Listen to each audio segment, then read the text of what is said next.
Hi everyone, I'm Tracy from Doncaster Libraries and I feel really lucky to work in a library because I love reading and love books, and our libraries are absolutely full of books. Did you know we have over 20 libraries in the Doncaster area, so no matter where you are, you're never too far from a library. And one of the best things about our libraries is that they're absolutely free. You can borrow up to 12 books at a time, take them home, read them for 3 weeks and then bring them back and collect more, and it won't cost you a penny. In the centre of Doncaster there is now a brand new building that is called Danum Gallery Library and Museum. We can't wait to be able to open the doors and have you all visit. My favourite part of the building, of course, is the children's library, and we're busy getting it ready for visitors and putting lots of brand new books on the shelves. So I've chosen some of my top picks to borrow from the library. For younger children, this is a really fun book. Nuts by Lou Peacock and illustrations by the award-winning Yasmin Ismail. It is an utterly nuttily book, all about the importance of sharing. There are very few words in this book, but the illustrations are just amazing, and I think children just beginning to read will discover how quickly they'll be able to read this book independently, which will set them off on their reading journey. And we all need to learn to share, don't we? Another new book I've recently enjoyed is Super Sloth by Stalin. Now you would think sloths would make terrible superheroes. For one, they're not known for speed. In fact, sloths are known for being very, very, very slow.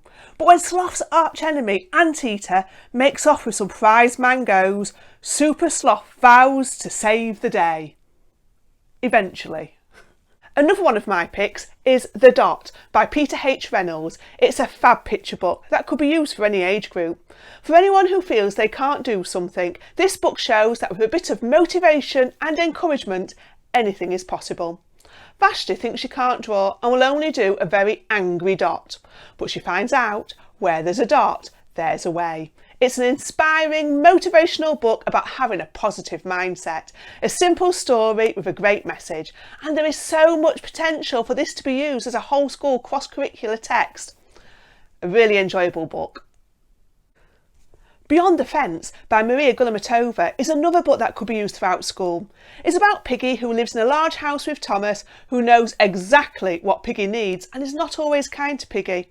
But a chance meeting with a wild pig changes everything, and Piggy finds out what waits beyond the fence. It's a gentle book about freedom and friendship. Older children could analyse and understand the challenging relationships in the story and lead on to think about how they could be a true friend to others, and the illustrations are so beautiful and really capture the unique atmosphere of the story. For me, this is a special empowering book and I can't wait to use this story in schools. Another one of my picks is The Boy Who Made the World Disappear by Ben Miller. This is a fantastic story about a boy called Harrison. Now Harrison tries his best to be good. He doesn't steal, he shares with his sister, he doesn't cheat at board games, but he has a big flaw. He can't control his temper. So when he is given a black hole instead of a balloon at a party, Harrison jumps at the chance to get rid of everything that makes him cross.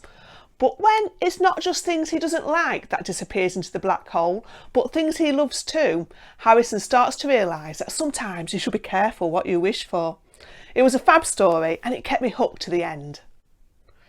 Where the World Turns Wild by Nicola Penfold is a great story for good readers.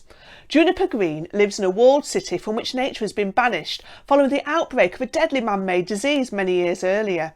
While most people seem content to live in such a cage, she and her little brother Bear have always known about their resistance to the disease and dream of escaping to the wild. As they journey into the unknown, they soon discover that there's cruelty in nature as well as beauty. Will they ever find the home that they are searching for? I absolutely devoured this book. It's such a page turner. I couldn't put it down. If you want a new adventure story with strong environmental messages about how we interact with nature, animals and humans, this is it. An absolutely fantastic book. So they are my top picks of children's books that I've read recently. Now, we're really hoping that we'll be able to do assemblies in person again soon, so we can visit your schools and hear about what books you've been reading too. If you would like a visit when restrictions allow, Just send an email to this address and we'll get it booked in and look forward to seeing you all then. But we can't just talk about books without telling you a story. So my friend Thomas has chosen one of his favourite stories to share with you today. So sit back, relax and enjoy the story. Thank you for listening. Bye. Hi everybody, my name's Thomas from Doncaster Libraries and I'd love to read you a story today. Now, whenever I hold story sessions, I always seem to read the same stories. Not that there's anything wrong with that, it's just nice for me to be able to mix things up every now and then. So I decided to go to the library and have a look through all of the children's books. Now, controversy alert, I saw a front cover that caught my eye. So I picked up the book and I had a read through it. And I thought it was the most magical, fantastic story about the value of friendship and how we can all be nice to each other.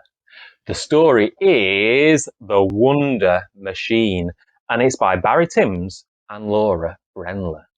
So I'm going to read this to you this morning. On a distant island lived a wolf who was clever, the greatest inventor in all the wide world. She had machines to wash her fur, make her bed, and pick apples from her orchard. But Wolf wanted more. I will make a machine to change the world forever, she declared. Then, in her workshop, Wolf found a book with no name, and inside it she read, The Wonder Machine, a gadget like nothing that you've ever seen. From mittens to music, from cushions to cakes, the thing you most need is the thing that it makes. Wolf's eyes widened. That's it, she gasped. Wolf set off to work at once, but there were 3 things that she could not find. A fishing reel, a garden rake, and a slotted silver spoon. Bother, Wolf huffed and stomped outside. She paused at the spot where she did her best thinking. Perhaps I'll sail to the village, she said, looking out across the water. She had never left home before. Wolf steamed across the water. She dropped her anchor by a garden. The gate hung on broken hinges.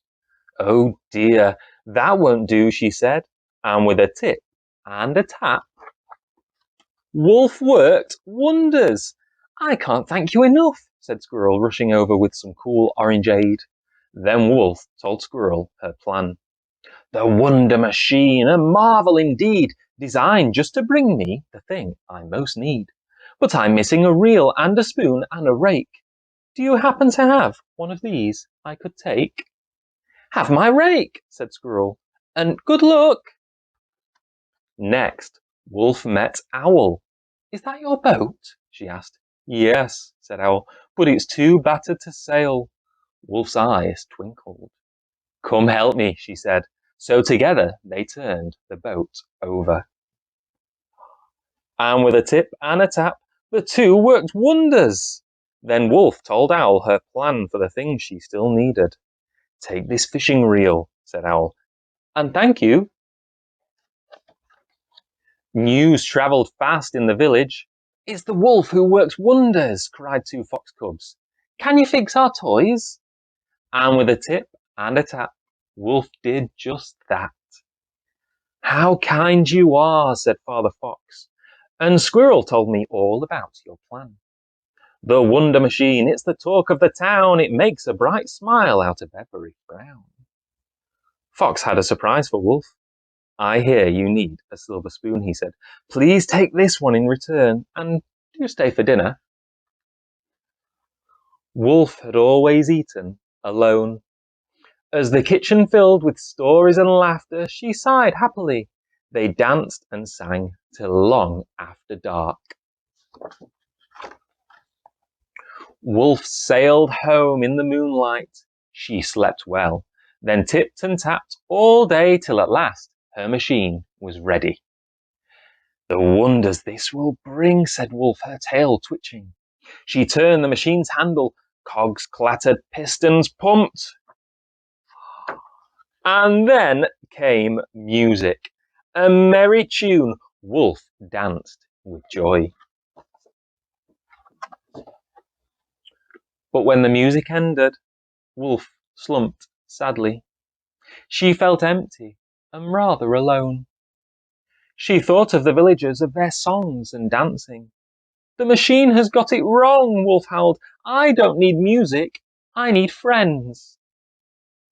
Then a sound caught her ear. More music, she whispered, but the wonder machine was silent. The sound was coming from the shore. It was the animals from the village, and they were singing this song. The wonder machine plays a wonderful tune. We followed its sound by the light of the moon to say these 3 cheers for the wolf who can mend. How happy we are to have you as our friend.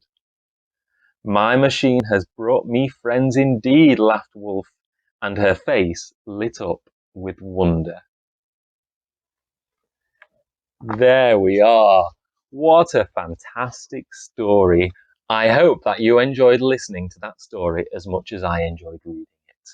Now, I also hope that you will carry on visiting your local library and reading and sharing stories with each other as much as possible. Bye bye everyone, and I'll see you again soon.